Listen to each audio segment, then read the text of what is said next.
Hey everybody. So today I'm going to teach you how to take an enema. You know, remember our grandmas used to always say, hey, maybe you should do an enema? This is what we're going to do. I've done other videos here about coffee enemas and water enemas. Today it's going to be quick, but I'm going to show you how to do a water enema. Now, there are cheap enema kits on Amazon, and I opened this one to show you guys. This is a little $2.97 enema bag. Now this thing comes off. It does not have a perforation of a hole, so this will actually cover. So you take it off. It's already pre-gelled, and this here is called the on and off water flow, the water flow button. So just a word of warning here. When you're going to fill this bag with water, always put this into the off mode, like that. So now, if I put water up here, it's not going to flow straight out the bottom and you're going to lose your water. So here's one kind of bag, right? This is the part that you're going to put into the anus, the rectum. This is called a speculum. You can see how tiny it is. This is only about a pencil width. If you are to do a colonic, like my machine back here, you see this colonic machine, you're going to have a different kind of speculum. And that speculum will look like this. And I think you can see, people are like, oh, that's so big. Well, it's going to be gelled in the bottom, and it goes into the rectum about 4 inches. It's kind of like a tampon. The outside part will stay in there, and the inside applicator part's gone. So during the time of your colonic, that is your facilitator. It's going to be sitting in the rectum, and you've got a water hose and a waste hose attached to it. But when you're doing an enema, and you're going to do this in the comfort of your home, now why would you do this? I talked about this on my other videos. I want to say something here to everybody, and I'm trying always really hard to not sound like I want to control y'all, but I'm going to say it. Everyone should do enemas, and if you can afford it, colonics. Why? Because I don't care how many supplements you take. I don't care how good you eat. Everybody that I work with is constipated, or their stools are loose, they're runny, they're all over the place. Your major organ is your colon. Your colon walls, and I've shown everybody back here on that, here we are, I'm going to come back.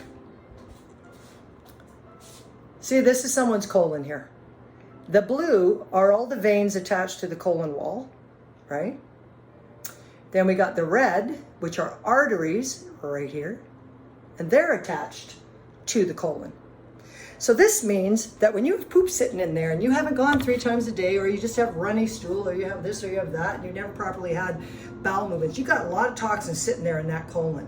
Now you're telling me, oh, I've changed my diet. I'm doing keto. I've lost 60 pounds. Oh, I'm on all these supplements from my nutritionist. Fine. Are you pooping? Are you pooping? Do you want to encourage more weight loss and mitochondrial health? Do you want to encourage metabolic health? Do you want your body to get on the fast track of getting healthy, getting well, and healing you, basically? I mean, I recommend enemas and colonics for absolutely everybody. If you first start doing an enema, start doing them once a day, even if you poop or not. Why? Because we're going to hydrate you. We're going to get the colon moving. The colon is a muscle. By doing enemas every day, you're going to kick in that peristalsis, which is the feelings of the musculature moving, the cramping.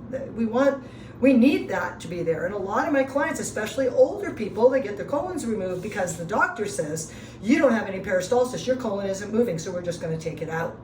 So enemas are going to help you there. Are they going to wash out your good bacteria? No. I do lab testing. I do stool tests. I can tell you it does not wash out your good bacteria. And on top of it, most people don't have too much good bacteria because they've been on antibiotics, over-the-counter drugs, crap food, and everything else the rest of their life. Okay, back to the enemas. So this is the little cheap one. People say, how exactly do I do an enema? And I want to talk to you here. Because I have clients who say, well, I did the first enema, the water came pouring right back out, and no water went in me. I kept trying, but I couldn't get water to stay. Right. Why might that happen? Let's come back again. So you can see over here that this is a colon therapy chart.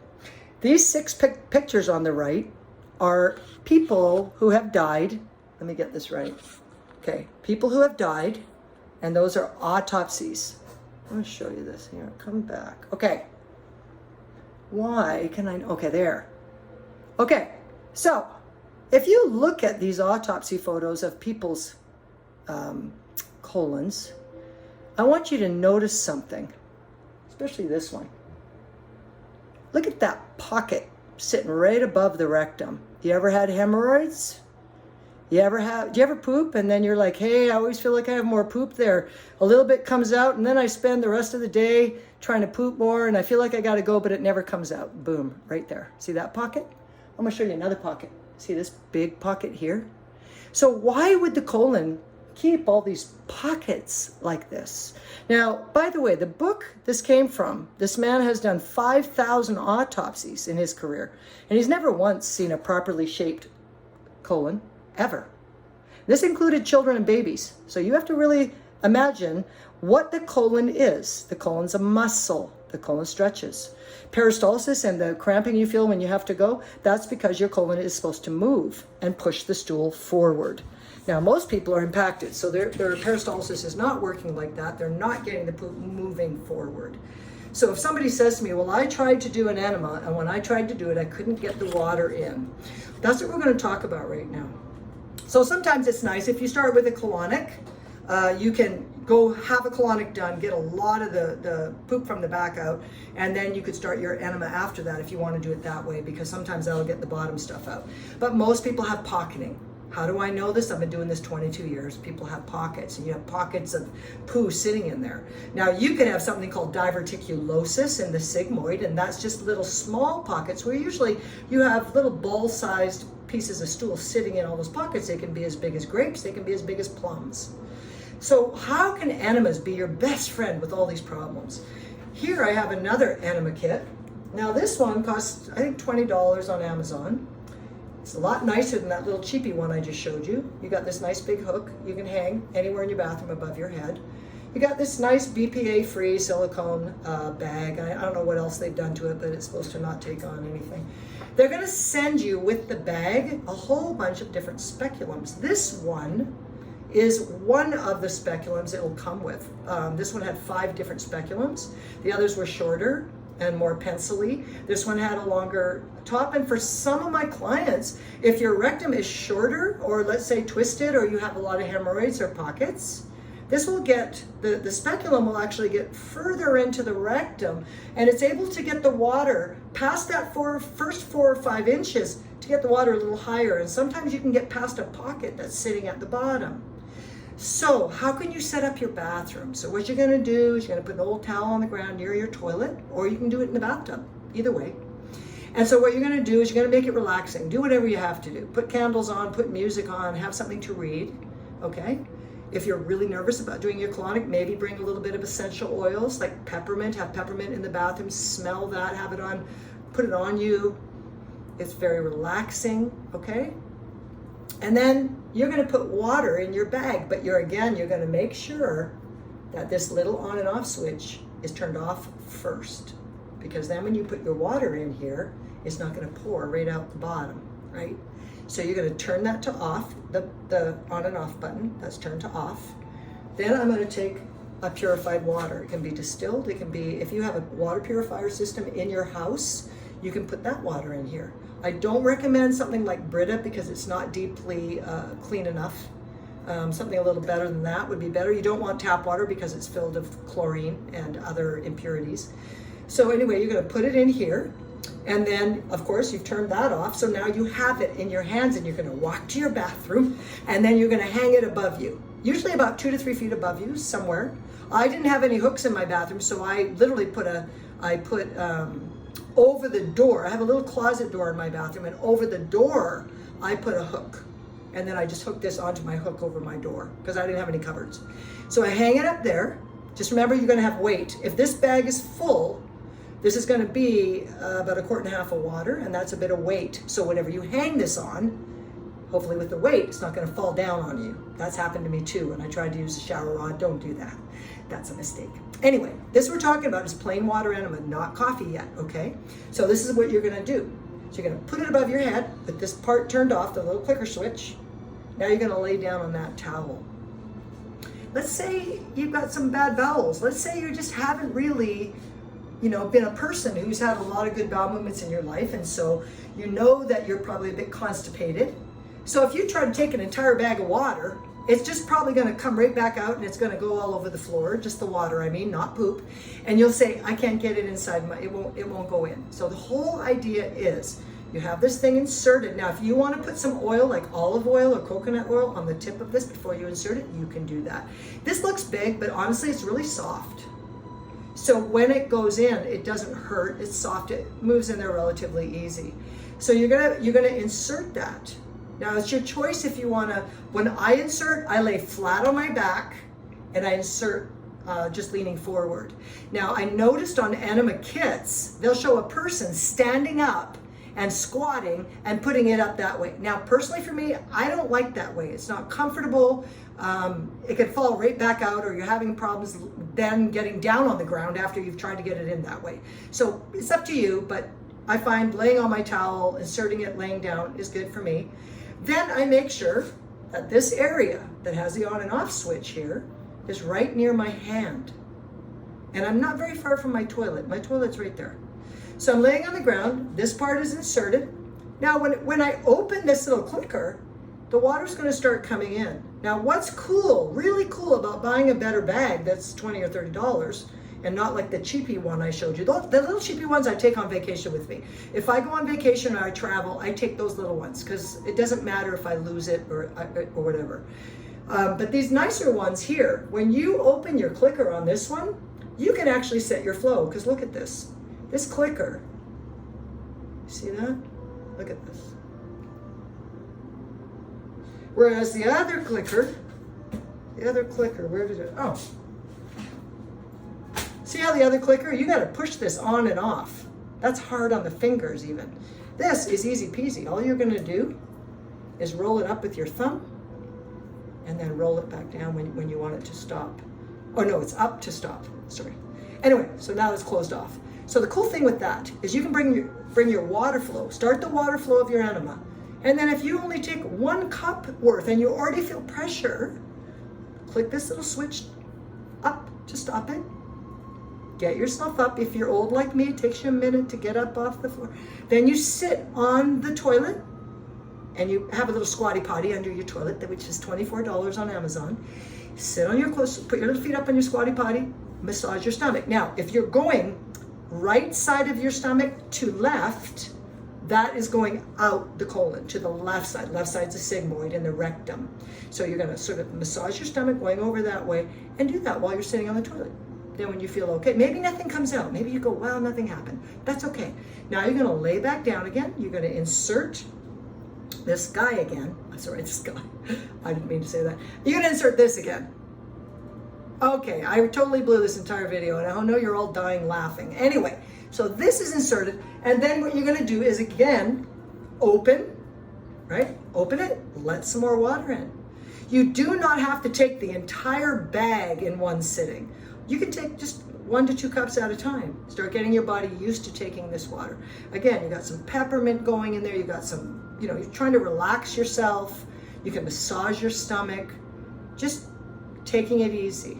Trying to stay calm, try to be relaxed, and you're gonna learn as you do these semi-regularly, you're gonna start learning how much better they make you feel. Now the first 1 or 2 colonics that people do, they'll say, oh, I felt really sick right before I pooped. And that's because in the sigmoid area on the left lower side of your bowel, there is something called the sigmoid area. And the sigmoid has a major artery that goes from there to your liver. And that can cause you to release bile. And if you get a bile release right before your stool comes out, you might feel that feeling for a second, just kind of maybe get the chills and feel a bit weird. But that goes away fast, and the more enemas you do, the more you open your liver and your colon, the better you're gonna start feeling.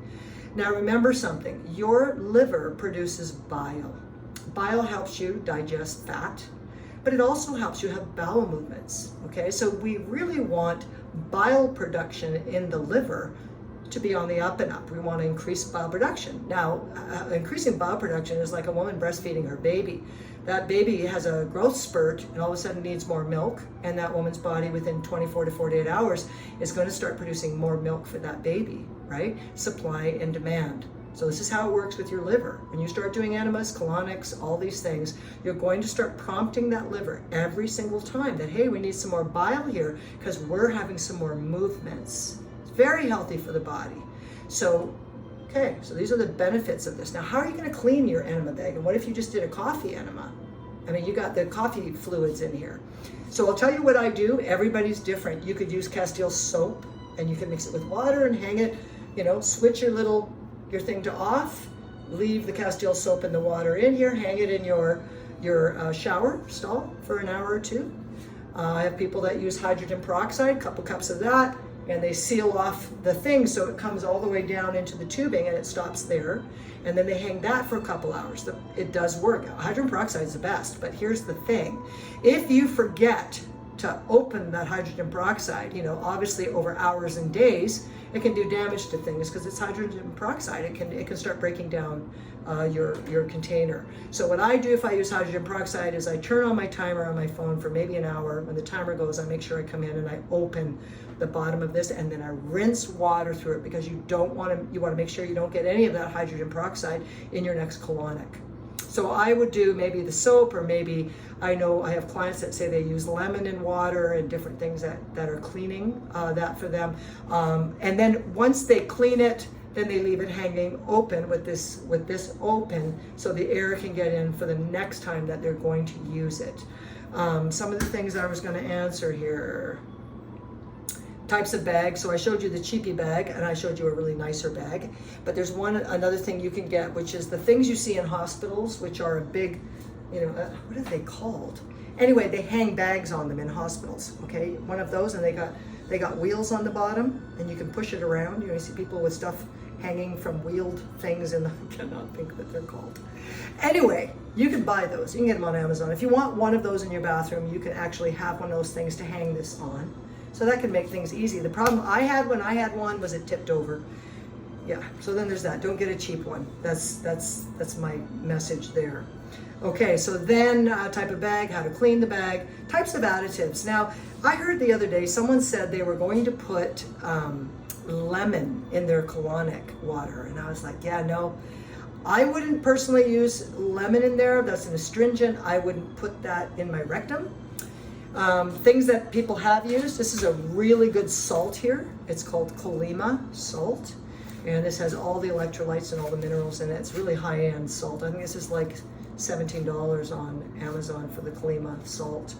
And people put the salt in the enema bag, in the enema water, and that's going to give you, it's going to break down in there and give you some electrolytes, and then people have used that. I've had people that will use probiotics. Problem I've had with probiotics in the colonic water or in the enema water is that if that bag is not cleaned well, and you've noticed here that I have a clear bag.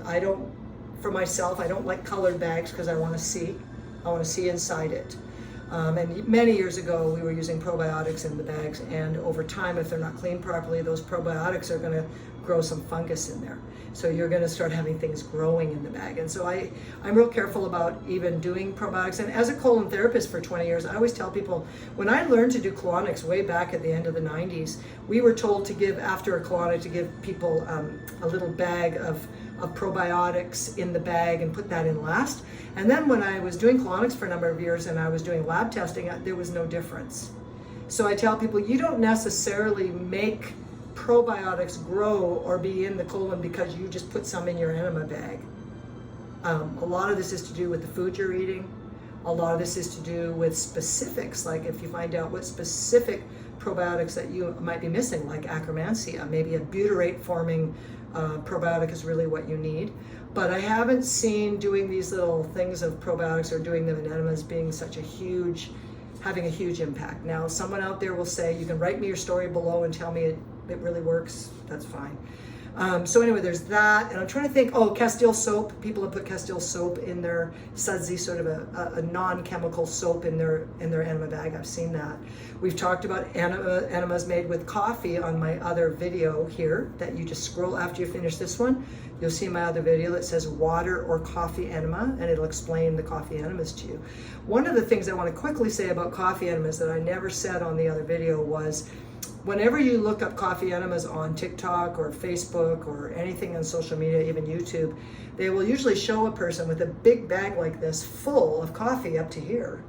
And in my video, I explained to you, you're not taking a coffee enema to poop.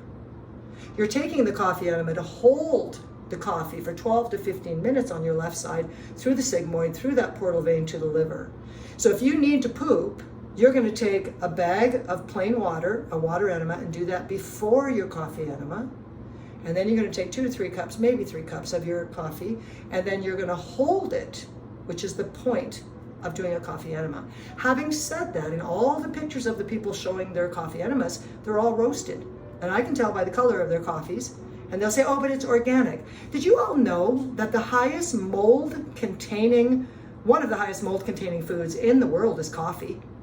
There's people who can't walk into Starbucks because they start hacking and coughing as soon as they breathe.